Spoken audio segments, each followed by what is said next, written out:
বাতাসে মিশে আছে এক পুরনো নিঃশ্বাস, যশোর শহরের ফুসফুসে। আমার শহর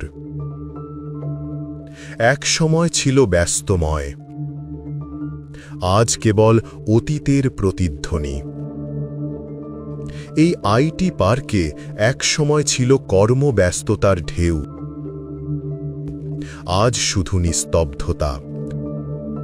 ভোরবেলা এই পৌর পার্ক থেকেই শুরু হতো আমাদের সকাল, আজকে তা ভরে গেছে আগাছায়। দক্ষিণবঙ্গের একমাত্র এয়ারপোর্ট আজ এক ভুতুড়ে জায়গা। যেই বেনাপোল গেট ছিল আমাদের অহংকার, তা আজ মিশে গেছে কালের গহ্বরে।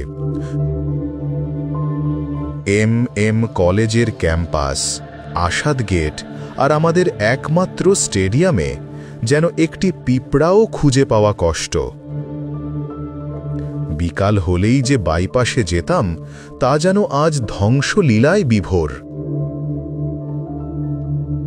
আর স্বপ্নের ক্যাম্পাস জাস্ট তো মিশে যাবে মাটির সাথে খুব শীঘ্রই। দক্ষিণবঙ্গের অহংকার মণিহার সিনেমা হল আজ জানান দিচ্ছে মানব সভ্যতার শেষ কবিতা। পিচের ভিতর থেকে জেগে ওঠা গাছ বলে দেয় মানুষ হেরেছে, তবে এই ধ্বংসস্তূপে আছে এক অজানা শান্তি।